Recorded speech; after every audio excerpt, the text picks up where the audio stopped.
y'all to the roots on this one.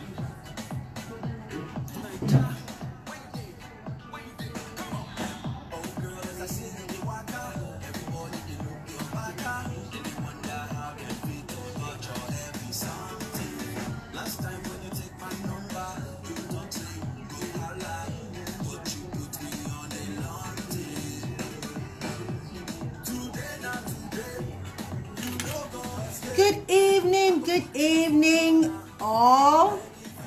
Welcome to another session with Out of the Box series.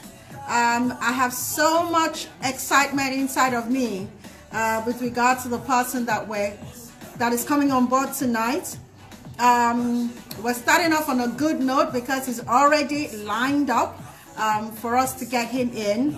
If you listen carefully, you will find that his song, one of his hits, is what we have right now. Welcome. Hey, Ducky. Hi, how are you? Good to see you. Thanks for joining in. It's another season and another day with Out of the Box, and we had Banky W yesterday, and we had so much fun talking with him and sharing with him. Tonight we're having Eldee the Don, and we're talking music, harnessing the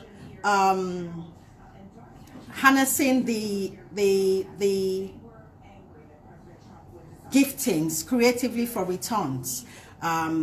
So what we do here on this platform is provide as much information in terms of mentorship, in terms of understanding what is required for you to be able to push your values in the soft set skills, basically. So we have talked about theater, we've talked about comedy, we've talked about movies.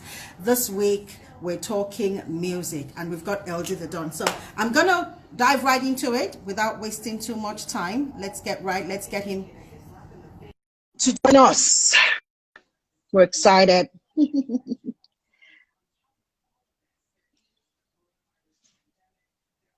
So I introduce to you Mr. Eldee the Don. Hello. Good evening. Hi. Nice to have you on board. Thank you. Thank you so much for making time out.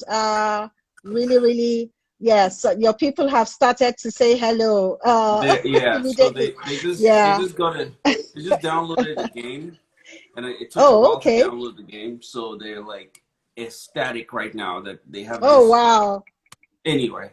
Oh wow. Yeah. So, ladies and gentlemen, I present to you Mr. Lanre Dabiri, popularly known as Eldee the Don, a music producer, a singer, a rapper, and somebody who has done so much in terms of empowering youth. You're going to learn a lot more about that as we continue. So, Eldee, thank you for coming. Thank you for making time. The first question I'd like to ask you is, when did you find the defining moment to know this is what you were called to do? I know this isn't what you studied in school. So how did the journey start, and when Eldee the Don was born? So, well, I was born in the northern parts of Nigeria. My mom was in Zaria, well, Kaduna really at the time. So I was actually born in Zaria. I grew up in Kaduna. And my love for music kind of started from secondary school, right? I, did a lot of talent shows. I used to dance. I used to draw comic books. So I was just like a kid that just loved to be creative, right? And at some point, the talent shows that we did at school, we decided to start trying to create some original content around that. So that's pretty much where my creation started. So I started making music then, got, some equipment here and there. My mom was very supportive, of my creative talents. And, she would always support it by either getting me equipment or paying for studio time and things like that. So I was doing that. And then when I graduated from secondary school, I moved to Lagos. When I moved to Lagos, I moved to Lagos in 94 after I graduated. Well, actually, at the end of 94 is when I moved to Lagos. And you know, back then you had to wait like a little while before you could start college, right? So I was home for a little bit before I joined Unilag, and during that time, she would actually take me to like studios where she would pay for me to have Oh, sessions wow. and record demos and stuff like that. Yeah. So I was doing, I mean, because I needed to be busy, and I was a restless kid. I'm still pretty restless even as an adult. So so she always she just figured, okay, you know what, if you're good with your academics, like, there's really no excuse to not support whatever it is that you want to do. So in a sense, I'm like that spoiled mommy's boy that pretty much had his way all the time. So Aw. she did a lot of that, and then I started in Unilag, and when I started in Unilag, music was kind of an escape for me, really, from my reality at the time. There's a part of the story that I skipped, and it's that when I was in school in Kaduna, I went to Essence International in Kaduna, Right. and Essence, the plan really was for me to go abroad, to go study abroad, but that Okay. didn't happen. Okay. That didn't happen because my dad wanted me to be in Lagos, because he didn't want me to leave from Kaduna and then just go out of the country, because he felt that I would never really be able to function if I came back to Lagos, because my family had moved to Lagos, right? Right. So he wanted me to really like get that full Nigerian experience, because believe it or not, growing up in Kaduna and growing up in Lagos, completely different experience, right? So when I got to Unilag, um, it was very challenging for me to blend in to the system, because this is Right. my first real interaction um, with, let me say, I had a renewed, like a new understanding of poverty and what it was like Okay. to not have, and what it was like to be in a system that didn't quite function. Because I went to a school that was really top of the range, I would think at the time. We had all the Kicking, you were facilities. kicking I took ass. We were doing things, and everything was nice, and life was good and great. And I rode bicycles in the neighborhood. I had skateboards. You know what I'm saying? I grew up. I had a, Oh, I had right. a, I had a pretty average, upper middle class lifestyle. Yeah. So then I moved to Yeah. Lagos, and then I had to go to Unilag, and then my dad insisted I have to stay on the campus, and I have to stay in these really challenging environments, to say the Yes. Tell least. I us mean, about it. Yeah. I'll give you an example. My first week when I moved in, I had to go have a shower in the bathroom, right? And then I asked my Okay. roommate, I said, so, how does this work? The shower, blah, blah, blah. I said, hey, just go down to that place. There's a room, one hall. So I'm like, all right, cool. And for those who know, this is at Shudede Hall in Unilag, right? In New Hall. So I go, and the first thing I notice is that there's half an inch of slime on the walls. Like ceiling to floor. The floor has like an inch of slime. The bathrooms, the taps where they weren't functioning. I mean, everything was upside down. The tap in the shower basically was just, there was no actual shower. It was just like a pipe Right. that basically would just blow aggressive water at you. And it was, I mean, if you drop like your soap or anything like that, that was it. Or a toothbrush. Who would even take a toothbrush in there? So anyway, so there was that. So I was really not enjoying my initial experience at Unilag, Yeah. just to say. And then I had to learn and deal with a lot of the challenges on the campus, with like cults and gangs and things like that. Yeah. So I say all of that to basically say that music was kind of what helped me The get away from release for you. everything. It was kind of the thing that I would do. So I spent a lot of time in my room. So basically, I spent time in my room, and I'd go to class and come back to my room. And while I was in my room, I was either writing music or recording music or trying to do something to be distracted from it all. So, and then from there, there was a friend of mine who we went to Essence together, actually, happened to be in Unilag at the same time as me, That's happened nice. to be in Shurene Hall as well, which is one of the dorms Okay. at the University of Lagos. And so we connected and we started making music together, and that's how Tribesmen actually came about. So that's how Okay. we created our first set of demos, and all of that, was happening. So music wasn't something that, it was an escape for me. right? It was something I had passion for, but then I guess all the stars aligned to make me really focus on it. And then because I focused on it was why we could create what we created. And then that's how the whole thing started. So yeah. And So you hopefully that, started the group. The group started in the dormitory, in the school, in the hall. yeah, in Unilag, It yes. started in the hall. Right. Yeah, Okay. the following year I And moved. I moved from Should because should I do? I just couldn't deal with it anymore. So I moved to Ozolwa, which is more in the boys' quarters of the staff quarters, right? Which was Okay. a little bit better. Well, not a little bit, a lot better than being in the Better. halls. I could be away from all the craziness and all the people that are trying to Yeah. harass me and all of that. So anyway, so really when you hear the tribesman story, you hear people reference Ozolwa a lot, and that's because that's where you know, after we had started making the music, that's what most people know to be the history of where tribesmen actually started was in Ozolwa. So just wanted to mention that. But yeah. Put that out. Right. Okay. And what were you in school for? What course did you go So I was into studying school for? architecture. I Okay. was in school for Okay. architecture. Okay. And interesting thing too about architecture is most of my siblings are engineers. My dad is an Okay. engineer. My dad actually wanted me to be an engineer. I think it was out of rebellion and the I don't fact think that you he went didn't. too far away.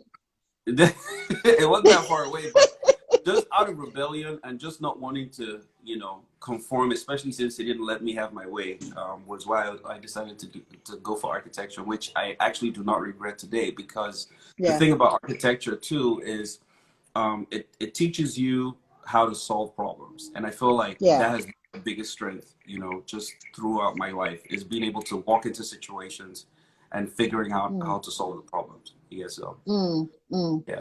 Okay. So some of the I'm going to be referring quite a bit because we have quite a number of interactive people on the platform.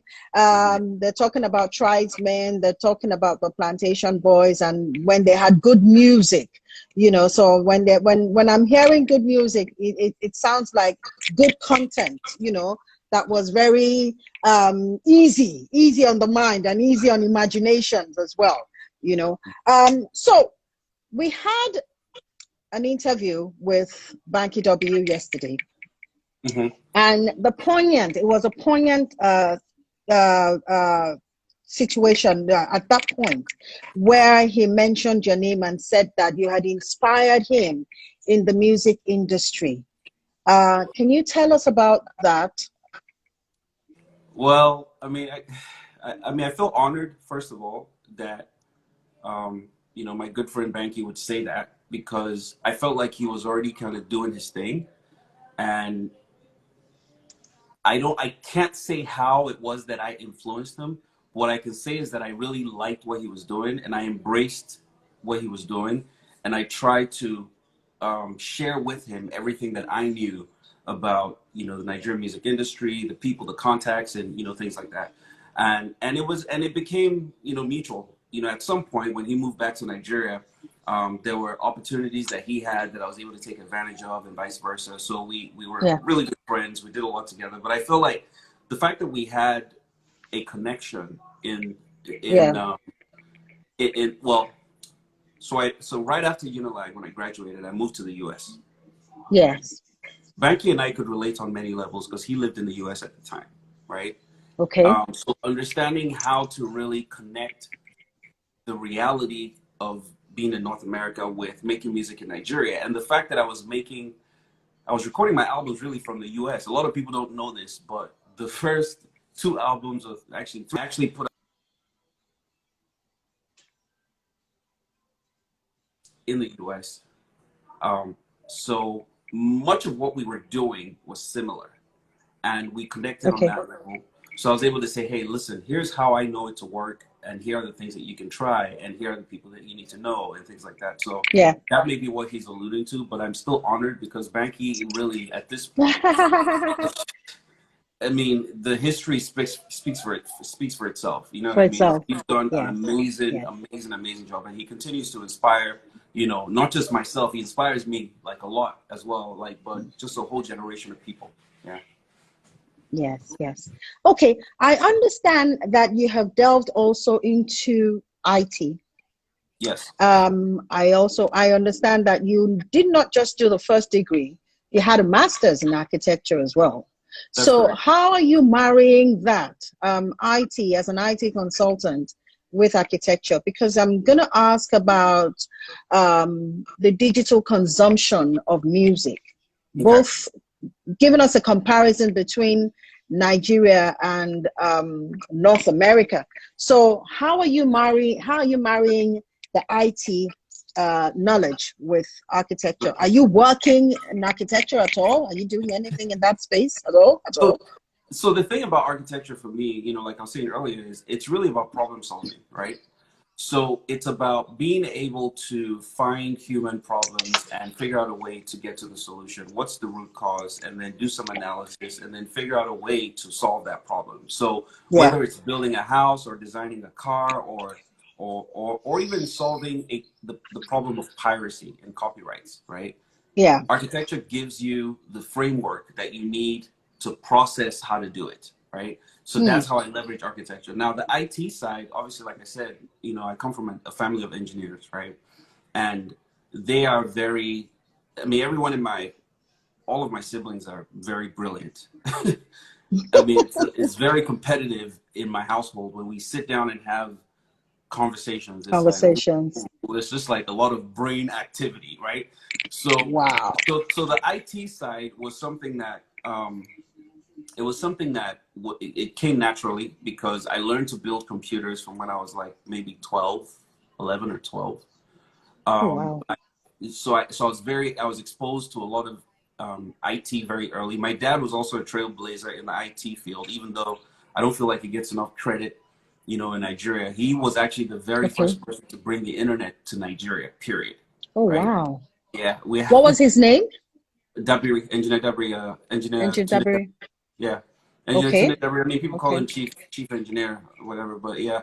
But he Okay. used to be, and interestingly, prior to that, he was actually he worked for ITT, which I think Okay. used to be called PNT, and Okay. then his project was the network, the Nitel network in Nigeria, which is kind of what took him to the north in the first place, right? Okay. He was one of the supervising engineers for setting up the Nitel network across the country. So when I was growing up, I had an opportunity certain summers to actually travel with him, which was how I was able to go to all the different parts of the country too when I was younger. So I mean, he Right. would pick me up and we would go on the road. So I'd go from Kaduna, we would go to Zaria, Katsina, Nguru, Gashua, Maiduguri, Yola, like just all across, all the way down to the east and Wow. back. Yeah, so we Wow. did that a lot. And he was on the road. I mean, he was traveling 500-600 miles like every other day, right? Wow. So yeah, so he did that. So we had a lot of exposure to technology in my household. And because of that, I had a lot of exposure to, I understood networking, I understood computers, how to build them, circuit boards, things like that. So when I look at problems, I'm thinking not just from the standpoint of, okay, how do I solve this problem, but then also how Yeah. can I solve this problem using technology, right? Technology. Which is kind of what led to me coming up with a solution like Play Data for media monitoring, for example, is because Mm. of the Mm. background that I have. Do you get what I'm saying? And I feel Mm. like Mm. we're all a product of our experiences, right? So I've had the privilege, I would say, really, it's not by any kind of design. I've just had the privilege of having that background, studying architecture, which really helps from a design Mm. standpoint, and then also when I moved to the US, because of my architecture degree, the only places where I could fit in terms of getting a job was where I needed to do computer aided design. And from Right. computer aided design, I kind of moved into doing more object oriented programming, with computers and messing about. I started programming. I started doing things that were more like on the media side, because obviously Right. that's where my interests were, because I Yeah. was trying to learn more about music and videos and things like that. So basically all of that stuff and all of those experiences is, I guess, what has put me in a place where I guess, have been able to do the things that I've done. So, yeah. Mm. Mm. So, when you consider your knowledge and what you've been exposed to in North Mhm. America, and you consider the sort of structure that we have here in Nigeria, because it's a little not the regular. You know, we lack a little bit of structure to be able to facilitate and regulate the industry. What would you suggest, or what would you implore that the government do, if government has to do anything? Let's start with that. I mean, the honest thing, okay, I'm trying to be politically correct, but at the same time, I want to be able to be candid, right? So Okay. what I think the biggest challenge is the fact that we don't have basics. So just basic amenities, right? Like we don't have the things that would allow people to be able to function easily.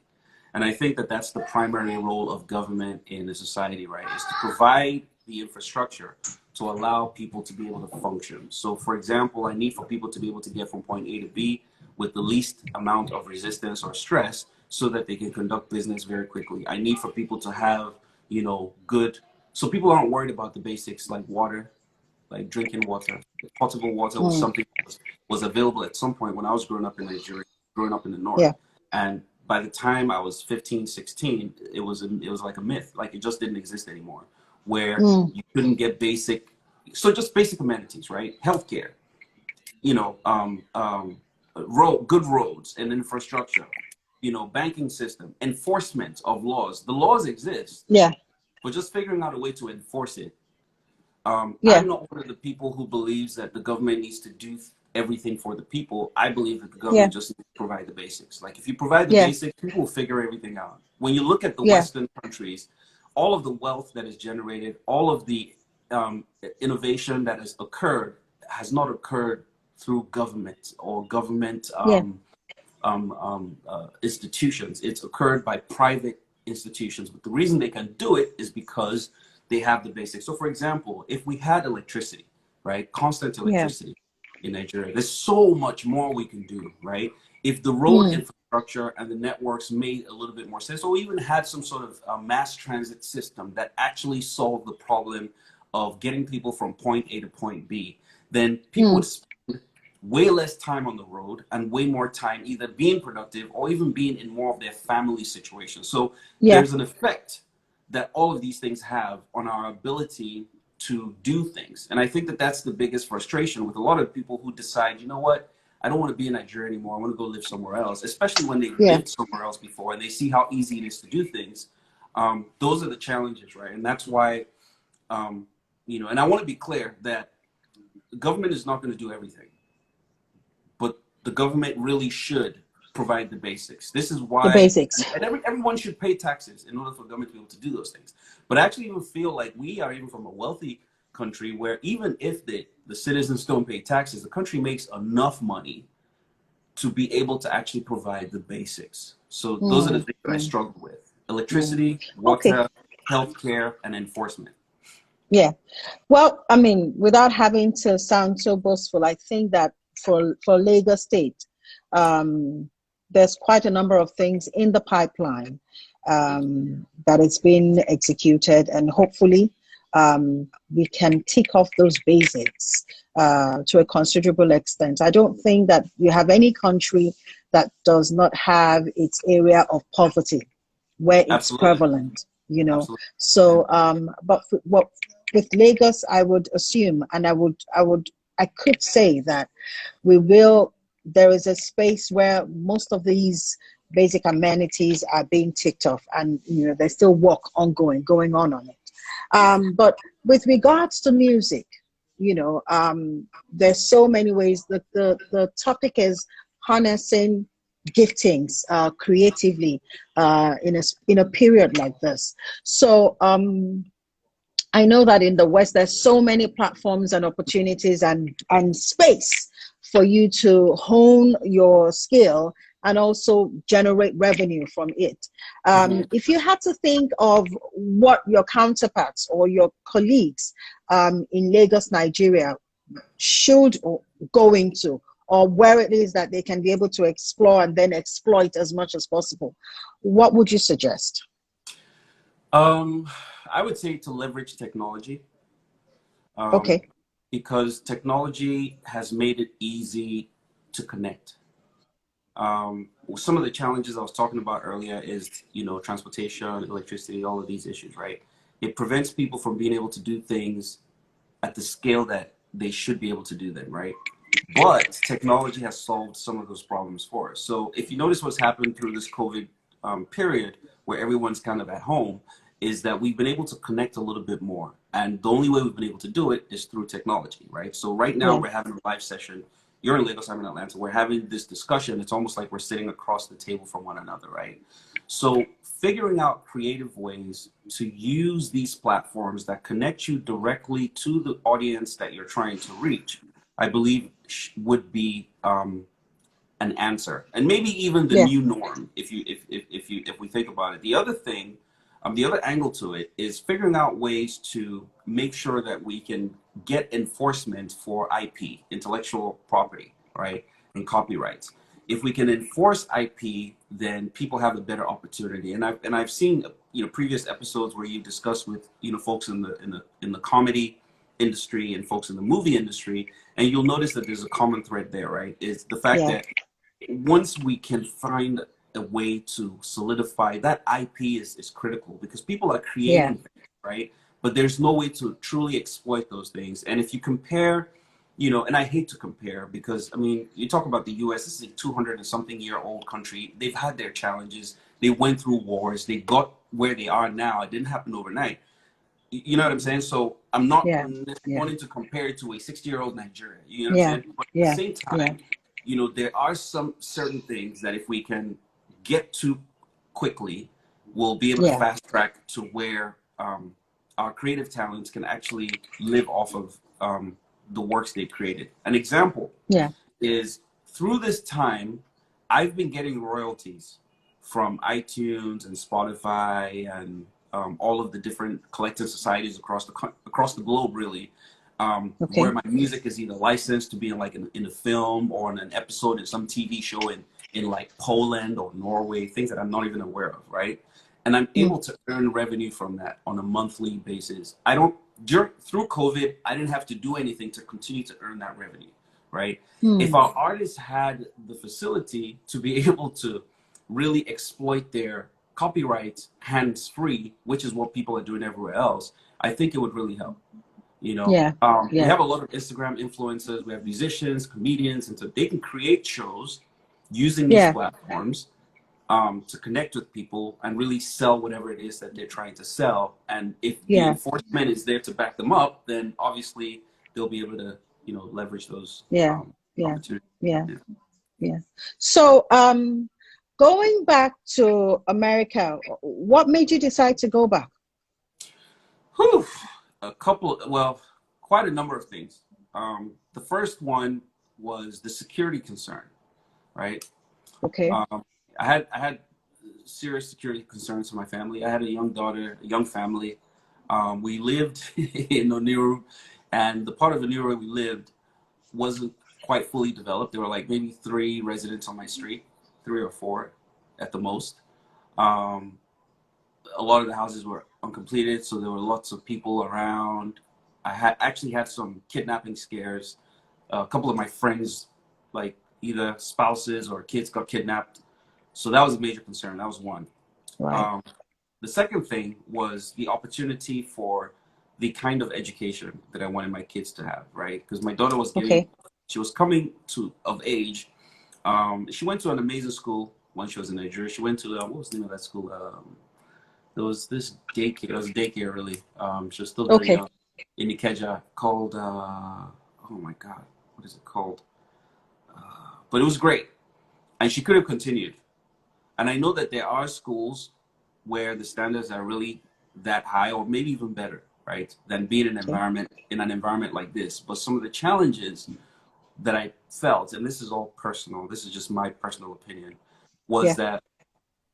that the kinds of people that my child was going to be around were not the kind of people I wanted her to grow up around. I wanted my child to have similar experiences to myself.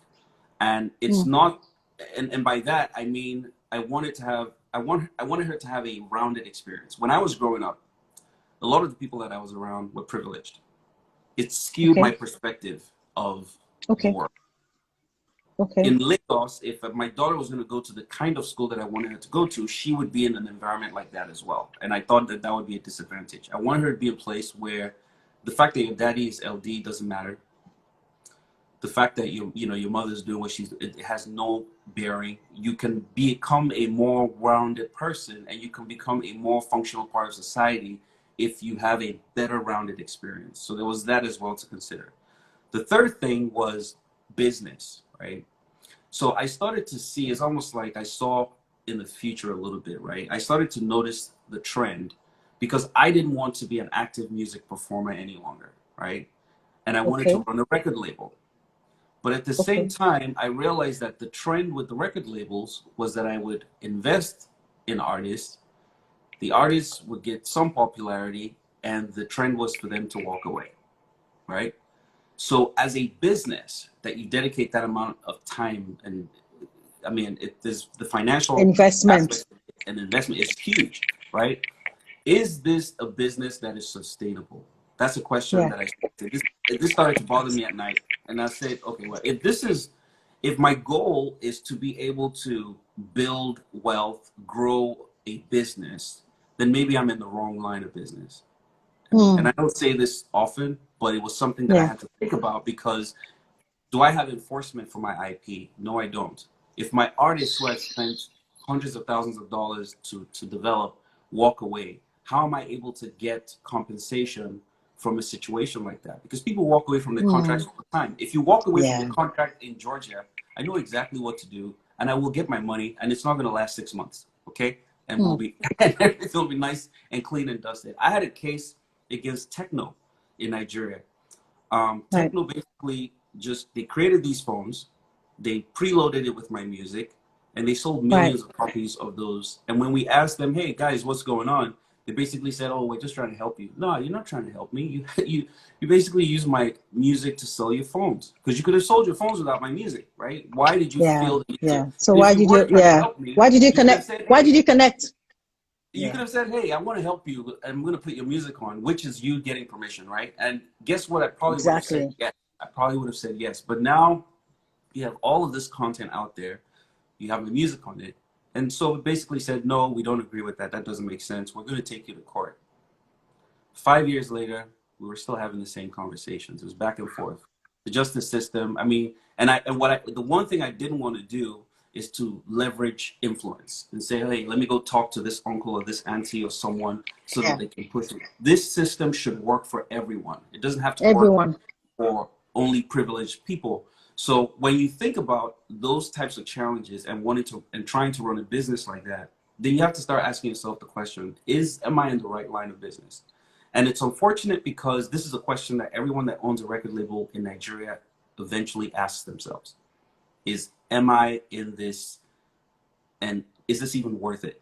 And that's why all of the big labels at some point decide to pivot and do something else. They either do media or they do some other businesses, or in my case, they leave. So that's pretty much the story. And I'm being like super like just honest about it, because I feel like these are conversations that we need to have. And these are some of the things that really, even the government, these are some of the trends that they need to notice and really help to fix, because without that enforcement, it's difficult for people like myself to sustain a business like that, which then stunts the industry. Because imagine what it would have been like if my record label could have stayed Kenny's Music. Give me a name of another big ones. Question Mark, even EME, Banky's record label, and all of the other record labels. Imagine what it would have been like if all these record labels would have remained and continued to grow. We could have been a powerhouse, not just in Nigeria, but across Africa, which would then ultimately bring in more revenue to Nigeria, Lagos State. Because now it would have been possible for me to sign artists from Ghana. We almost signed an artist from Ghana. We would have signed artists from Kenya, from Tanzania, from South Africa, and all these other places. And this is our IGR just blowing through the roof. But when people don't have an opportunity and the business isn't really making sense, then obviously you have to make a choice. And so all of those factors basically led to me deciding to walk So away. how did you generate revenue? How were you making money With the record label, with the record label in Nigeria? shows. It's pretty much shows because, I mean, at the time, there were a couple of things here and there, maybe endorsements, but it wasn't a sustainable model because, first of all, for example, a COVID situation happens, you can't make any money if the only way you make Yeah. money is shows. The other thing is, digitally, we weren't at the point at that time to be able to put out music on these platforms and have enough of an audience to generate enough revenue to even make sense at all. We were on iTunes from, like, I can't remember, 2000 and maybe six. Oh, Yeah, I've been on iTunes for since 2006, for a long time. However, iTunes wasn't a thing at the time for consuming African music, right? yeah. Unlike now, where you really can, as a big artist in Nigeria, put out some music, do a couple million streams on iTunes, and that's a lot of revenue. We weren't generating revenue Yeah. that way. It had to be shows. Now, if you have brand new artists, it takes time for these artists to develop to the point where you can start to even do shows. So you have to Right. have the artist spend money developing the artist for, I don't know, a year and a half or two sometimes before the artists Yeah. get to the point where they can then generate revenue. But guess what? When they start generating revenue, you have to recoup because you've spent, Yeah. Lord knows, 50, 60 million, Investing. on this artist, and you need to get that money back. But then now the artist is like, Baba, I've been waiting for 2 years. Now I'm finally at a point where I can earn money, and I don't feel like splitting 50% with you because that's just, I mean, it's too much. You take 10%, I'll take 90%. And then the arguments begin, and then the artist walks away, and then your 50 million is in the hole. You can't go to the bank and say, hey, give me another 50 million to do another artist, because then they're going to look at you and say, you're not bankable. You're not a bankable business. Yeah. So why should I give you money? You can't go to an investor and say, hey, here's my track record. Here are the bank accounts. Here's how we spent our PR money. And here's how we made money. Therefore, our business is a viable business. And those are the questions, those are the conversations that were happening that got me to the point where I realized, you know what, this may not be a viable business, because clearly, if I could go to Lagos State and say to them, I have a contract with an artist, I have spent, I mean, any other type of business, and you could probably bear witness to this too, any other type of business, if I could go to the state and be like, hey, listen, I've spent 60 million on this particular individual. We have a contract right here that says XYZ, and this individual's walking away. It is in the interest, not just of my business, but of Lagos State, to actually make sure that I'm protected in a situation like that. Because that's what makes businesses like mine investor friendly. Thrive. That's what makes people who want to invest their money in entertainment consider that in investment, right? But if that doesn't happen, then everybody loses, right? I lose. The artist eventually loses. They don't realize it, but they do in most cases, because what happens is they don't realize how much money goes into the investment and all of that. They go try to do it on their own, and then they fall off the map, and then everyone's just bitter. They're bitter. I'm bitter. Lagos State is bitter. You know what I'm saying? Everybody's bitter. So yeah, all of these things are connected. So, because, I always say that there's always a reason to design or adapt situations to how it affects us. We don't necessarily have to go by the modalities of how it is done in the international world. Are you saying to me that we don't have corporate lawyers or entertainment lawyers who can draw up agreements and paperwork that would suit the mindset and the idiosyncrasies of us as Nigerians? I mean, what I'm trying to say is that, of course, we've got so many examples of people, of celebrities who have come, or practitioners who have come to their own and then want to walk out of the agreement. But isn't that some sort of model that can be drawn whilst we're waiting for the proper regulations from government? Isn't there a way to design something that is adaptable to us? So I think there's the big challenge is the fact that it is now part of the culture. People do it starts off as something that one person gets away with, 10 people get away, and then it becomes a habit, right? It's just culture now. The culture is people feel that a record label is a charity organization, right? They might not agree to that, but that's the culture, that's the mentality. People feel that investors are people who just give handouts. They don't. People don't think of Yeah, so investors as I get people. that. So isn't that a way to incorporate how to recoup No, as my you so and that's my continue? and that's where I'm going. Right, is that Yeah, when that is the mentality, you can write the contracts however you wish to write the contracts, right. because as long as I can walk away from it, whatever contract, whatever agreement we have, as long as I can walk Yes, away from it and get away with walking away from it, then it doesn't matter what the agreement is. So it's not that right. folks are trying to copy the US or British or South African Style. business model. Okay. No, it's just that whatever model we have, people just don't stick to agreements. I mean, it's just, you know what I mean? Like you have, and then also, and this is important as well, is the mentality, the entitlement mentality of, the investor being seen as someone who should just hand people money. I'll give you an example, and I Yeah. talk about this very often. So there's a case with a record label. I won't mention names, but I'm pretty sure a lot of people know who I'm speaking about, that took their artist to court. And basically Right. their whole thing was, you can't put out content that we paid money to create. Yeah, we know you want to walk away from the record deal, but you can't take the content that we paid for and then put it out, and then we don't get to benefit from that. So they took him to court, and the judge had the following comments to make. Look at you, these gentlemen. Look at all of you, dressed up nicely, wearing nice fancy suit, and look at the person that you're trying to collect money from. Yeah? Leave him now. I mean, come on. Look at the person that. I mean, come on, you guys gentlemen. You look Oh, like wow. you people don't look like you have it. This is the mentality. If you have that mentality as the person, as an officer of the law, Of the law. Yeah.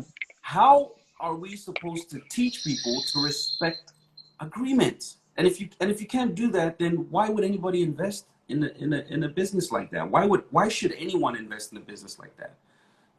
If Lagos State is able to say to their investor that, hey, we're going to build Lekki Expressway, right? And we're going to pay you a concession for X amount of years.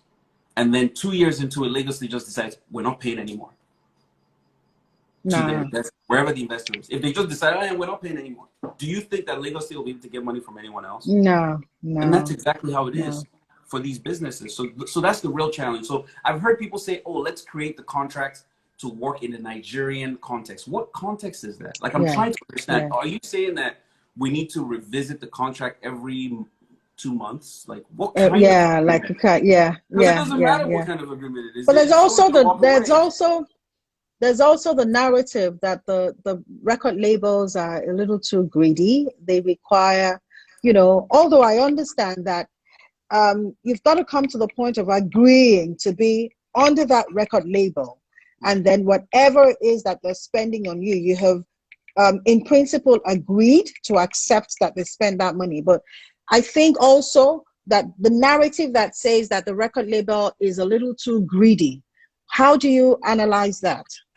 So that boils down to the David and Goliath, scenario. And people always situation. People always assume that the record label is Goliath and the artist is David. So the underdog, right, is the one that naturally everyone feels sorry for. Don't forget, the underdog is the person they're actually connected to. They're not connected to the record label. The record label is just an idea of some people have money. And then it doesn't help that our political structure basically sensationalizes godfatherism to where when people think of an investor, and I think it's a key thing, is right, the way people think of investors, right, is, this guy get Jagaban money. They have money. Get money now. You get what I'm saying? Like, what? And it's the same thing. That's exactly what the judge was doing in the courtroom. It's telling them, you people are okay now. You don't need to harass this guy. So when the word gets out about record labels and artist disputes, the natural response is emotional, right? It's because people feel more connected to the artist, so they want to fight the artist's battle. They don't feel as connected to the record label. And then also there isn't a general understanding of business These disputes happen all over the world, everywhere in the world. It's not a Nigeria specific challenge. Yes, However, I know. it's very quick everywhere else, very quick, because there is something at stake which the government has recognized that they need to protect. Because if they don't protect that system, then it will fall apart. And Yeah. unfortunately, we're yet to get to the point where we're protecting that system. Have you, you do know that there's a committee that has been established in the entertainment industry, both on federal and state level? I'm not aware of it. I have been Okay. invited to a couple of groups. I wouldn't call them committees yet, but they're groups Okay. where we've had discussions about potentially solving the issues of piracy, intellectual property, copyrights, and things like that. But no, I'm not aware that there is Okay, a. so there's a committee that has been put together. The one on the federal level is actually chaired by Ali Baba, and Okay. it covers everything under the creative industry. So it's music, it's marketing, communication, it's dance, it's theater, and these are some of the things that ordinarily should be put out there and clearly tackled, properly tackled. Absolutely. So I think that every step towards creating a solution should be explored at this point. He's also a member of the committee, the Tourist and Entertainment Committee for Lagos State as well. I think it's being chaired by Joke Silva, Joke Silva Jacobs, Auntie Joke. Okay. So have a look and do some research and see how you can put heads and just be part of that as well. Okay. Okay. No, I definitely appreciate that. It's a good time. I think it's a good time to focus on this because we don't know how long the pandemic would be for, and we don't know how long the doors will be open or the space will be open to gather together for concerts or for shows, and even if you have that, I'm not sure that it can be maximized within the next year, so other opportunities. I think we can leverage. What do you think?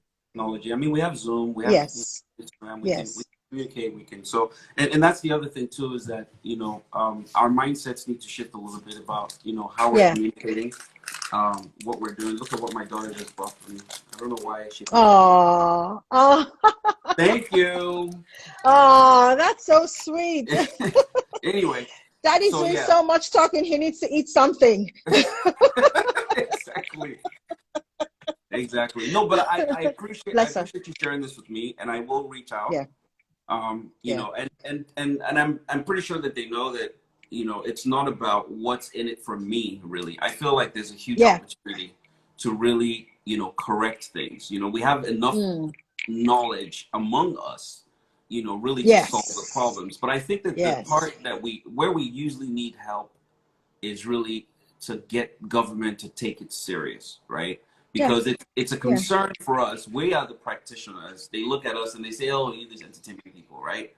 Being able to find people on the government side that can help to articulate it to the powers and basically help people see the direct relationship between enforcing those basic IP laws and how it improves just the overall economy, as a whole. I think it's very. I think we're getting to that point. I think we're getting to the tipping point where they're beginning to see the opportunities that lies therein. And for someone like Ali Baba and a couple of other strong stalwarts in the industry, I think they're more determined right now, to address it. Yeah, that's really good to know. All right. So I wanted to talk to you also about alternate music. I know that yours is a blend of that fusion and genre. What's your take on alternate music in Nigeria right now? So I have an unpopular opinion, and my opinion is that music is just expression. And what is mainstream music, what is alternate music, is all just a function of what people enjoy. So based on my experiences, there's a certain kind of music I'm going to like. based on other people's experiences, there's certain kind of music they'll like. At the beginning, we're talking about how some people say, oh, some particular music is evergreen, and how, oh, Yeah. as opposed to, oh, you know, we need more content, more lyrics. It really just depends on the era that you grow up in, right? That would determine, and experiences that determines the kind of music you like, right? For me, I grew up listening to a lot of what would be considered as alternative music, right? So you can see the influence of that when I create music. However, there are people who grow up with no exposure to alternative music, so they're going to create really mostly mainstream music. And I don't, there's a tendency for us to want to give the alternative musicians a little bit more credit. But I don't know that that's fair, because the only reason people create alternative music is because of their experiences and their exposure to, you know, other kinds of music. I signed an artist called Aramide. At the time, everyone thought I was crazy, because they said, I mean, how are you going to sell this? This doesn't make sense. But I've always been of the opinion that there's an audience for any kind of music that you create. Now, the audience might not be as big as the audience for mainstream music. Yeah. But there's always an audience, because there will always be people who have similar experiences and who will thoroughly enjoy that creation. And the alternate artists too need to understand that. You're not necessarily going to be mainstream successful, but you can be successful if you grow like your cult following or your fan base. You know what I mean? Yeah, but there's a commercial, they have to consider the commercial aspect of it. And that's the point. Because when they start off, you know, following their passion and their style, then you have to consider what is commercially feasible for them. And then you have the mainstream, where they have the large numbers and they drive participation and engagement through that. So sometimes you find them tilting a little bit and trying to infuse the mainstream into what they're doing. What do you think about that? I mean, hey, I think that's just doing business, right? If you're trying to sell something, if you're trying to sell something and you feel like, hey, you know what, this is what's ringing now, let me add the lace on the top. If I add the lace, maybe people will like it. I get it. So, but for creative people, they feel that they're not fulfilled because they're not particularly happy with what they're expressing if it's not something that they genuinely believe in. Then don't do it. Don't do it. And that's my advice to everyone is don't pander and don't try to cater to an audience that is not really your audience. Find your audience, because everybody, like I said, has an audience.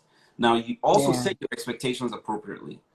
You're not going to be an alt artist making doing Wizkid numbers or doing David O numbers or Burna Boy numbers. That's just not how it works for alternative artists. And what I say to most alternative artists that I know personally is figure out ways to find your audience. Your audience may not even be in Nigeria.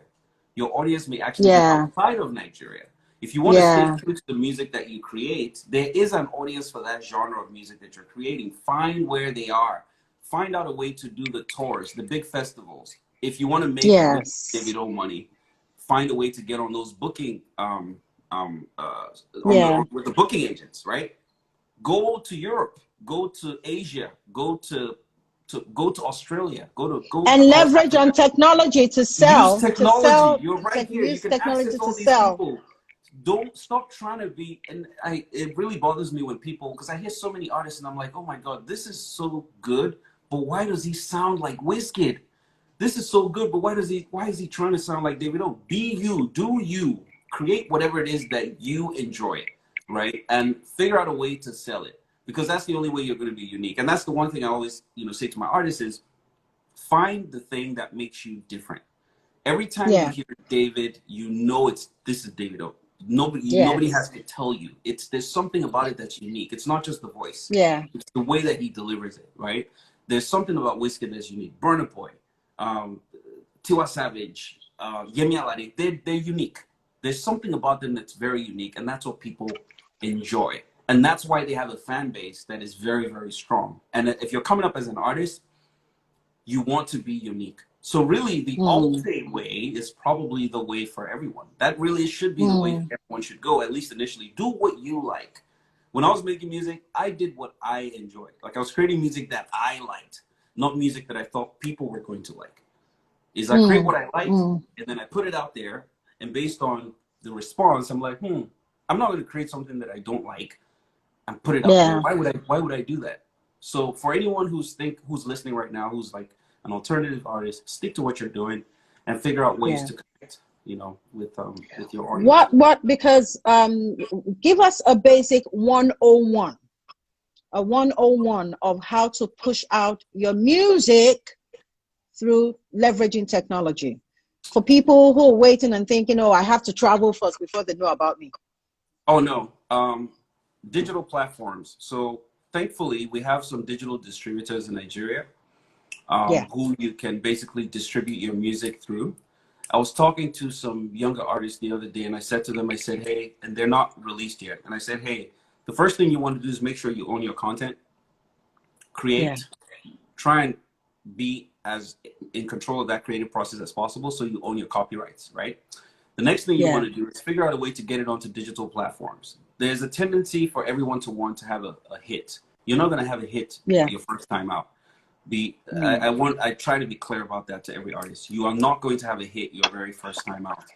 Maybe it's the first time people hear you and they think that that's the first song you ever put out, but you, the artist, should know that you're not going to have a hit the first time out. So whatever you do, put it out on a digital platform. I don't know, maybe through, I'm not sure who the distributors are right now. I know Not Just Okay does distribution.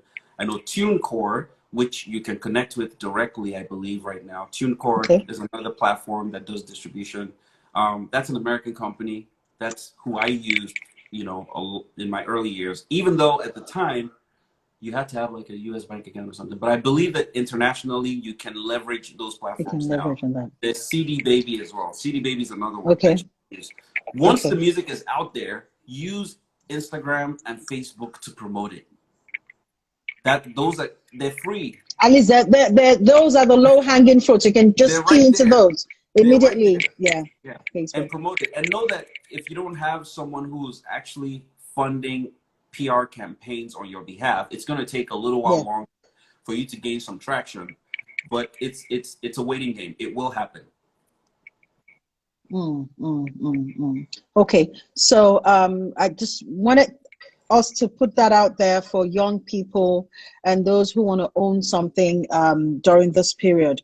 So as an entrepreneur, how are you doing? How are you working, and are you looking into playing in Nigeria? So for right now, the things that I'm trying to do are positioning me to be able to give back in ways that are more indirect. And what I mean by that is I'm putting myself in a position where I can contribute in impactful ways to Nigeria. In order to do that, I have to have a base from a financial standpoint, right? So I'm building right now what that looks like, right? And we're making really good progress, right? So building a base so that I can then create programs that people can leverage from a Nigeria standpoint without having to have all of the, hookups and connections, you know what I'm saying? To be able to really help people. So one of the things in the creative space is I'm looking for opportunities to be able to mentor people and actually even sponsor people. And I'm not talking about investing now. I'm talking about actual sponsorship. So just putting money into things that would help. So for example, putting together opportunities for people to learn how to do videos, edit videos, produce music, mix music, do basic fashion, learn how to cut, make, sew, embroidery, things like that, right? Things that would actually empower people. In order for me to do that, I got to be solid financially as well. So I'm in the first phase, which is really developing that solid financial base. And then the second phase, I start to look at opportunities to do that, which is why I also appreciate this conversation. And thank you for inviting me, by the way, because it helps me also know, because I feel like I'm losing a little bit of touch. It helps me connect a little bit more, know some of the things that are happening. To just hold the thought a bit. Let me just end this because I've got 24 seconds to go. Okay. and then we'll log back in We'll rejoin. Okay. quickly. Great. All right.